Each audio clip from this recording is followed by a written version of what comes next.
Hello my dear student, मैं मनोज शर्मा आपके अपने YouTube channel maths planet institute पर आपका हार्दिक स्वागत करता हूं। प्रीवियस लेक्चर में हमने एग्जांपल एक ही किया था, एग्जांपल नंबर 2। आज के लेक्चर में हम 1 से 2 एग्जांपल करने वाले हैं। तो एग्जांपल नंबर 1 से स्टार्ट करते हैं। एग्जांपल नंबर 1 क्या कहता है, तो देखो example 1, if F is defined if F is defined on close interval a, b by fx equal to k by fx equal to k for all x belongs to close interval a, b where k is a constant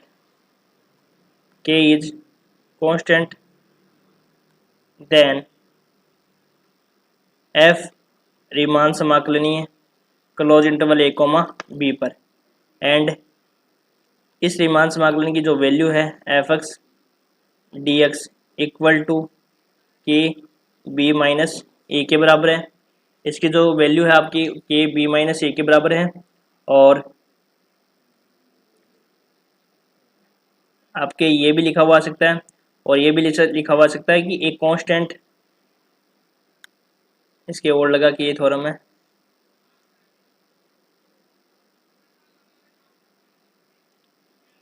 एक constant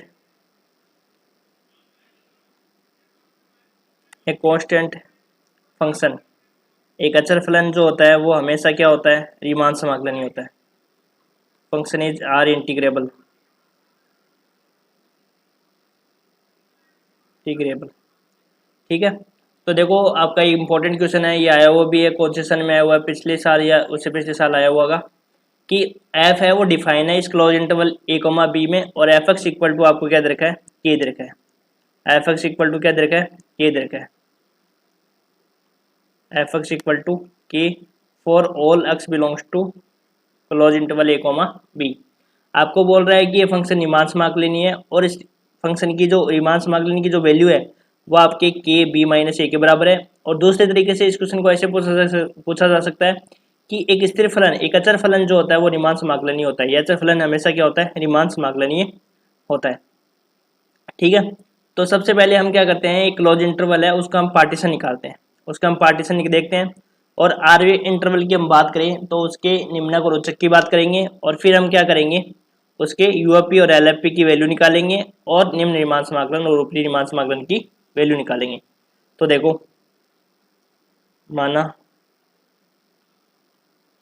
close interval A, B का विभाजन P बराबर A बराबर X naught X one X two and X N equal to B, ये हमने क्या मान लिया, एक विभाजन मान लिया। तथा आरवे उपअंतराल, क्योंकि हमें तो आरवे उपअंतराल से डील करनी है। आरवे उपअंतराल में कौन क्या आएगा, तो आरवा उपअंतराल क्या आएगा, एक्स आर माइनस वन और एक्स आर, ये आपका हो गया आरवे उपअंतराल की। अब देखो मेन इंपॉर्टेंट क्या है कि निम्नक क्या होगा, उच्चक क्या होगा, इसकी बात करते हैं। निम्नक क्या होगा और उसका उच्चक क्या होगा, इसकी हम बात करते हैं। तो अपने पास इसका निम्नक क्या होगा, जो फंक्शन है वो अपने पास क्या दे रखा है, कांस्टेंट दे रखा है। एफ एक्स इक्वल टू क्या दे रखा है, कांस्टेंट दे रखा है। तो कांस्टेंट फंक्शन का मतलब क्या होता है, देखो यहाँ समझो, ऐसा मतलब होता है ये एफ एक्स बराबर क्या हो गया, की एफ एक्स इक्वल टू क्या हो गया, की। तो जब इसका हम पार्टीशन करेंगे ए बराबर एक्स नोट एक्स वन, यहाँ पे देखो लिख देता हूँ मैं इसको भी, इससे आपको अच्छे से समझ में आ जाए।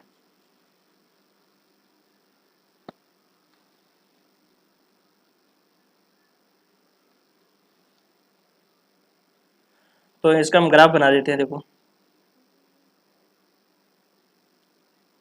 ये हमारे पास क्या है, कांस्टेंट फंक्शन है एफ एक्स इक्वल टू, तो इसके उच्चक और निम्नक की हम बात करेंगे।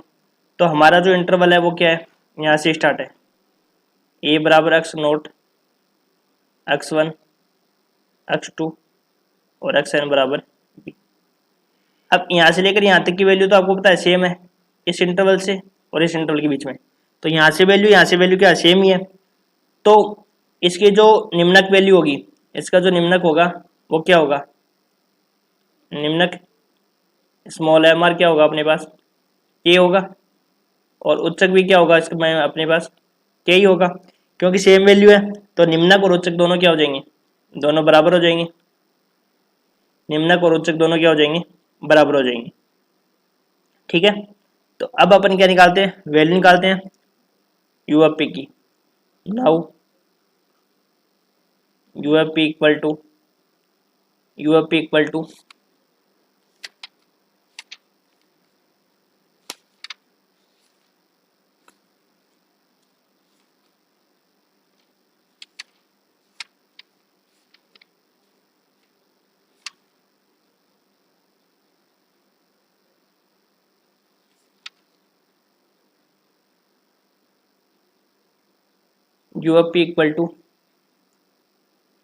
Summation of R equal to 1 to n capital M R और साथ में del are.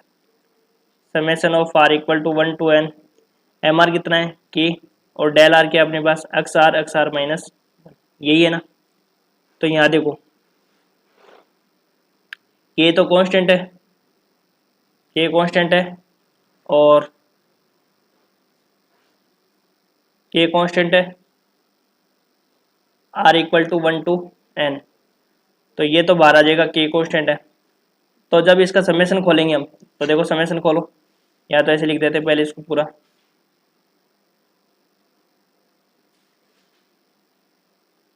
Are equal to 1 to n, के बाहर लिख देते हैं और ये समेशन एक्स आर वैसे एक्स आर माइनस 1।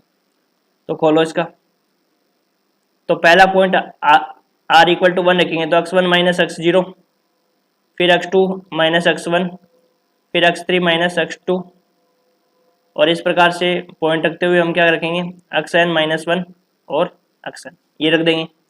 ठीक है, इसको समझना, देखो इंपॉर्टेंट सवाल है, इसमें हमने उच्चक निकाल लिया, निम्नक निकाल लिया, और कांस्टेंट फंक्शन होने के कारण इसका निम्नक और उच्चक दोनों क्या होंगे, बराबर होंगे। फिर वही यूएफपी और एलएफपी निकालेंगे, तो यहाँ से देखो x1 से कैंसिल आउट हो जाएगा, x2 से कैंसिल आउट हो जाएगा, इस प्रकार से xn माइनस 1 कैंसिल आउट हो जाएगा। तो लास्ट में अपने पास जो बचेगा वो ये बचेगा कि xn minus x note, xn minus x note बचेगा। और आपको पता है कि xn नोट की वैल्यू कितनी है, xn तो बराबर तो b है और xn नोट बराबर क्या है a, तो ये वैल्यू किसके बराबर हो जाएगा, b माइनस a के बराबर हो जाएगी। तो ये तो निकल गया आपका पास यूएफपी। अब एलएफपी क्या हो जाएगा अपने पास बताओ, summation of R equal to 1 to n small M R del R. तो summation of R equal to 1 to n small M R के स्थान पर ये, और ये एक्स आर माइनस 1, वही same process R equal to 1 to n x1 minus X R minus 1। तो इसका समेशन ओपन करेंगे तो क्या हो जाएगा, x1 minus x0, x2 minus x1, और लास्ट में क्या आ जाएगा xn माइनस x। तो यहाँ से आ जाएगा अपने पास, कैंसिल आउट हो जाएंगे सारी,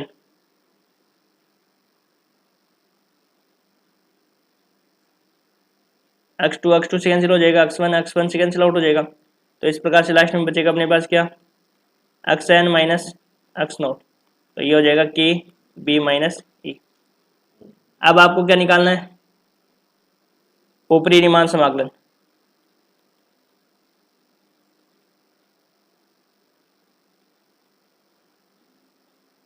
तो ऊपरी रीमान समाकलन क्या हो जाएगा इसका, a से b fx dx। तो आपको पता है कि सुप्रीमम लेना होता है, नहीं सॉरी इन्फीमम लेना होता है ना, इन्फीमम ऑफ यूएफपी। तो यूएफपी का इन्फीमम, तो आपके पास क्या आ जाएगा के बी माइनस ए, क्योंकि इसमें लिमिट वाला कोई पद है नहीं, तो के बी माइनस 1 आ जाएगा। तो ये आ जाएगा आपके पास ऊपरी रीमान समाकलन। फिर क्या निकालेंगे, निम्न रीमान समाकलन।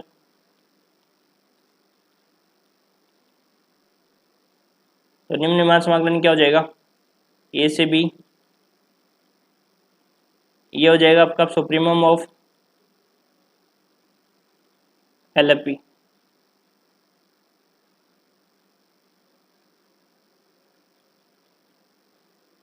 तो ये भी आपके पास क्या आ जाएगा, लिमिट का कोई पद है नहीं, तो के बी माइनस ए हो जाएगा।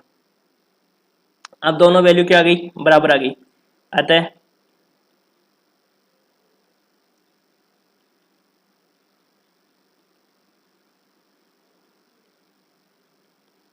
और दोनों की वैल्यू क्या आ गई, b माइनस ए। अतः एफ रीमान समाकलन ही हो गया क्लोज इंटरवल ए कोमा बी में। अतः इसकी वैल्यू क्या आ गई, ए से बी की बी माइनस ए। ये अपने को क्या करना था, प्रूफ करना था। आगे समझ में, ठीक है। अब एग्जांपल नंबर 3 जो 2015 और 2019 में आया हुआ है।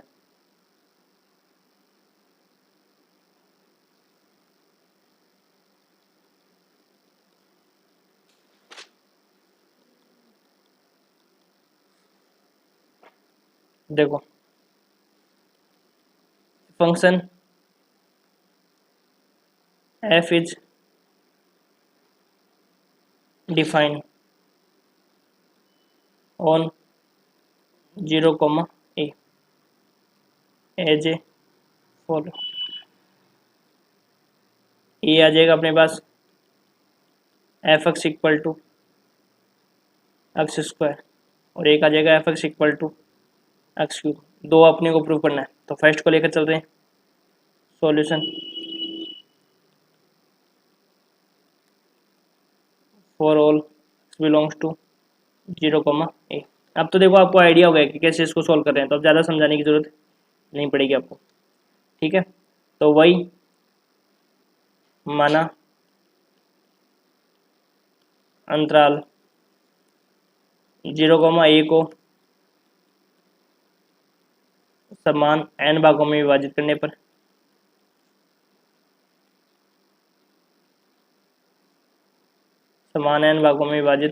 करने पर करो विभाजित, इंटरवल बनाओ, पार्टीशन करो। तो पहला तो पॉइंट पहले के बराबर आ जाएगा, दूसरा a अपॉन n हो जाएगा, फिर 2a अपॉन n हो जाएगा, फिर 3a अपॉन n हो जाएगा। इस प्रकार से r-1 a अपॉन n हो जाएगा, फिर r a अपॉन n हो जाएगा और लास्ट में क्या हो जाएगा, n a अपॉन n हो जाएगा। और ये किसके बराबर आ जाएगा, a के बराबर आ जाएगा, ठीक है। तथा आरवी उप अंतराल की बात करें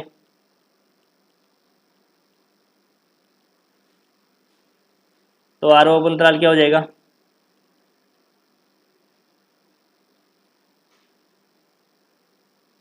ये आरओ उप अंतराल आपका हो गया, ठीक है।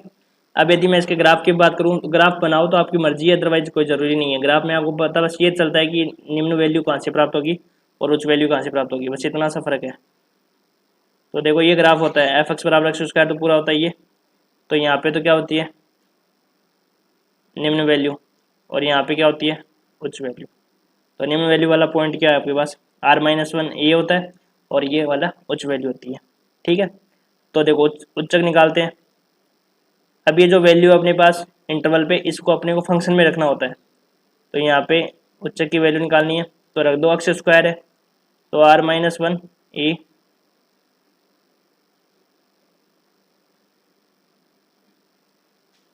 आर ए अपॉन एन का स्क्वायर, तो R square upon A square N square. निम्नक निकालो, स्मॉल एम आर क्या हो जाएगा, r-a अपॉन एन का होल स्क्वायर। तो यहाँ हो जाएगा r-1 का square A square upon N square. Length निकालो डेल आर, लेंथ कैसे निकालोगे, आर ए अपॉन एन में से r-1 अपॉन एन घटा दो, तो ये हो जाएगा R upon N minus plus A upon N. तो अपने पास क्या बच गया, ए अपॉन एन। ये आपकी लेंथ निकल गई। वही आप निकाल लो ऊपरी डार्बु योग, निम्न डार्बु योग, ऊपरी रीमान समाकलन और निम्न रीमान समाकलन। तो नाउ यू एफ पी बराबर क्या हो जाएगा, summation of R equal to 1 to n M R del R. तो summation of R equal to 1 to n M R कितना है, आर ए अपॉन एन का होल स्क्वायर था ना, और डेल आर की लेंथ कितनी है, ए अपॉन एन। तो summation of R equal to 1 to n, तो R square A square upon N square A upon N. जो जो कांस्टेंट है उनको अपन क्या करते हैं बाहर लिख लेते हैं। तो कांस्टेंट ए क्यूब है अपॉन एन क्यूब है, इसको हम लिख देते हैं बार, R equal to 1 to N, तो यहाँ पे आर स्क्वायर पे समेशन है, तो A cube upon N cube, तो यहाँ हो जाएगा 1 का स्क्वायर प्लस 2 का स्क्वायर प्लस 3 का square and so on N का स्क्वायर। ये तो इजी से ही, आपको सवाल बस समझना है सिर्फ इतना। तो यहाँ पे कितना आ जाएगा, A cube upon N cube, N plus 1 2n+1 upon 6।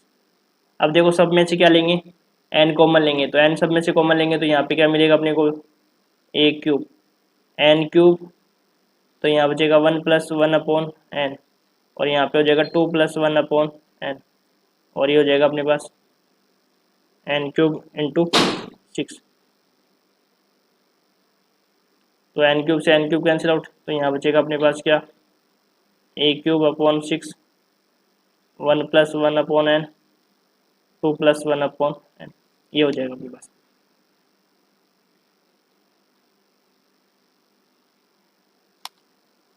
हम निकाल लो L F P, summation of R equal to 1 to N small M R del R. Small M R कितना हो जाएगा, r-1 का square A square upon N square, और del R क्या है, ए अपॉन एन, तो वही A cube upon N cube तो बाहर आ जाएगा, r equal to 1 to N, तो यहाँ से हो जाएगा अपने पास क्या, r-1 का स्क्वायर, तो A cube upon N cube. जब r का मान 1 रखोगे तो 0 का स्क्वायर मिलेगा, r का मान क्या रखोगे, 1 रखोगे तो 0 का स्क्वायर, 2 रखोगे तो 1 का स्क्वायर, 3 रखोगे तो 2 का स्क्वायर, 1 का स्क्वायर प्लस 2 का स्क्वायर प्लस 3 का square and so on N square. तो A cube upon N cube n+1 2n+1 upon 6, यही होएगा। तो सबसे क्या करो, कॉमन ले लो, एन क्यूब हटा जाएगा यहाँ से, N cube 1+1 upon N 2+1 upon N upon 6, ये आ जाएगा एन क्यूब, ठीक है। तो यहाँ से क्या हो जाएगा अपने पास,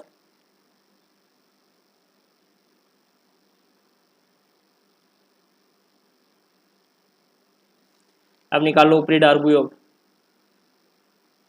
क्या निकाल लो, ऊपरी डार्बू योग और निम्न डार्बू योग, और दोनों में फिर लिमिट टेंडेंस टू इन्फिनिटी रख देंगे।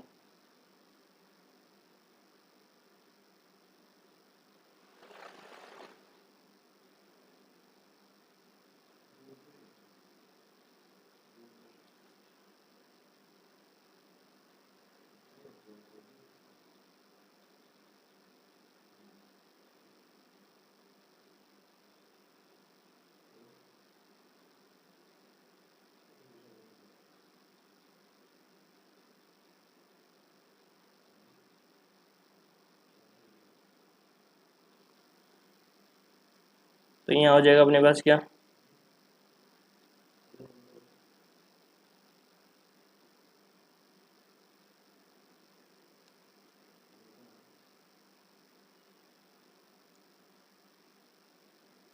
ए cube upon 6 1+1 upon N 2+1 upon ऊपरी डार्बू योग,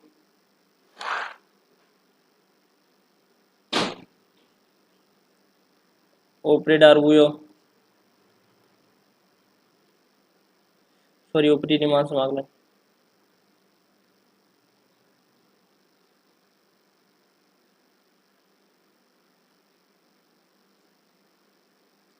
जीरो से वन इंटरवल है क्या, 0 से ये है ना,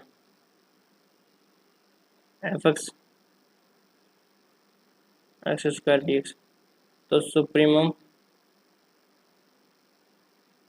इन्फिमम यूएफपी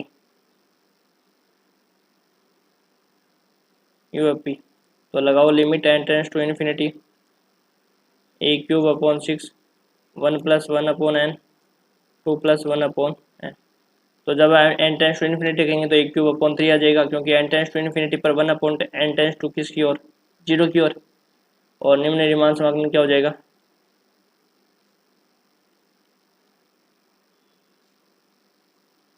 जीरो से ई सुप्रीमम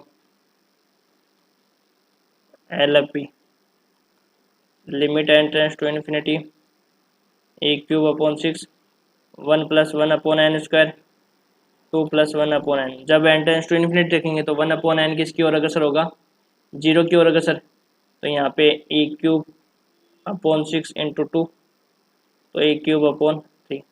अब देखो निम्न रीमान समाकलन और ऊपरी रीमान समाकलन दोनों क्या आ गई, बराबर आ गई। तो यहाँ से जीरो से E X square D X, zero से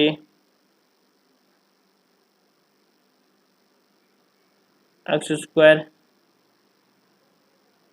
डी एक्स बराबर आ गया ए क्यूब अपॉन 3।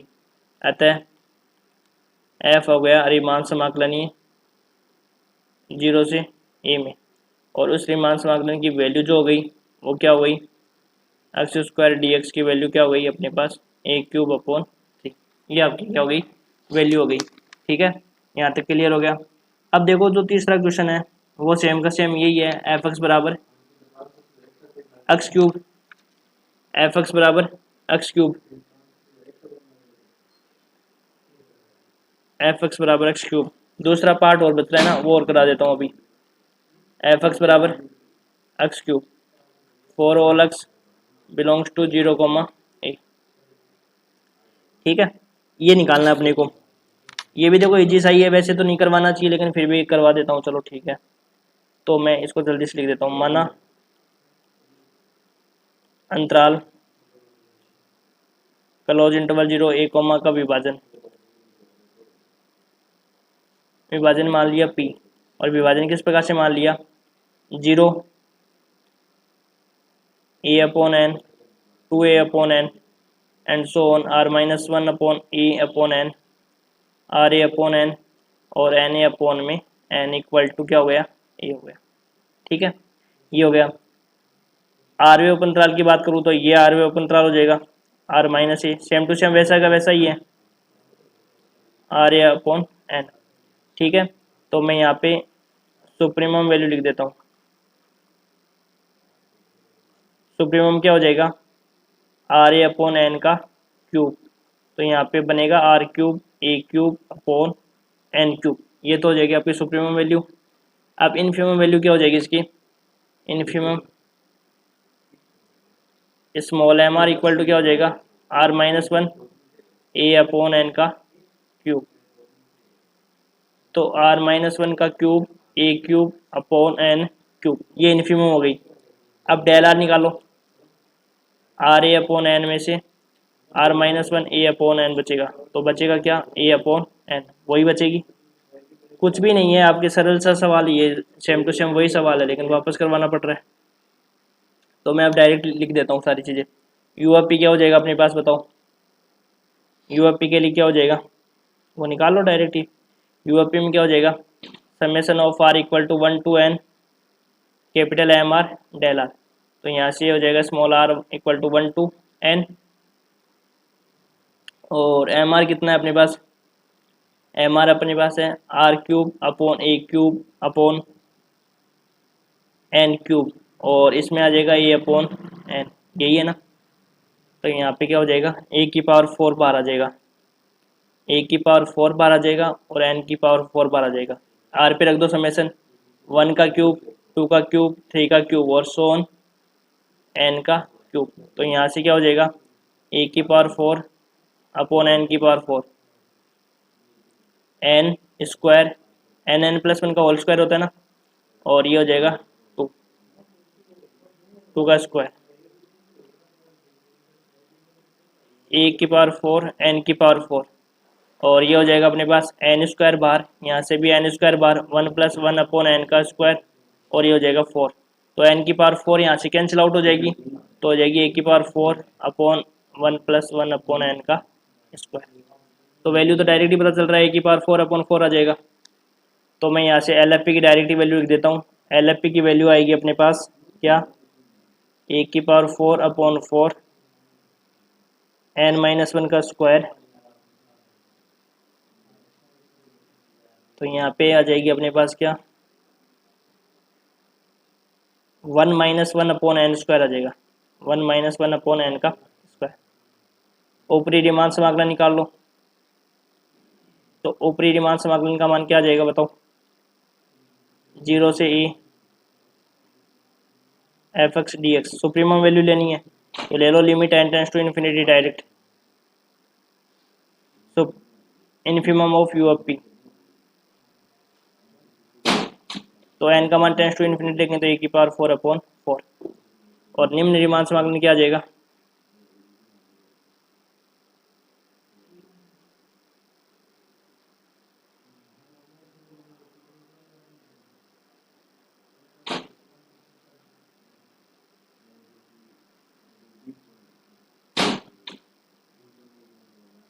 निम्न रीमान समाकलन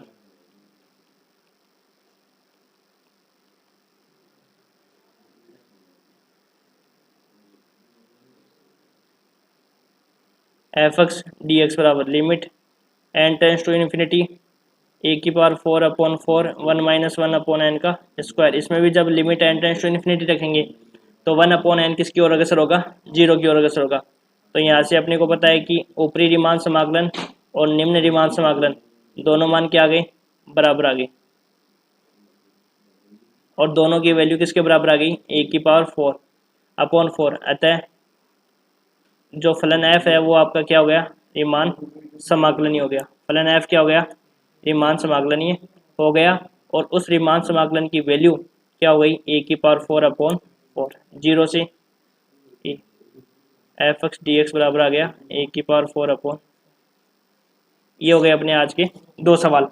अब अगले लेक्चर में example number 4 example number 6 example number 4 करेंगे, एग्जाम्पल नंबर 6 एग्जाम्पल नंबर 7 करेंगे। Thank you.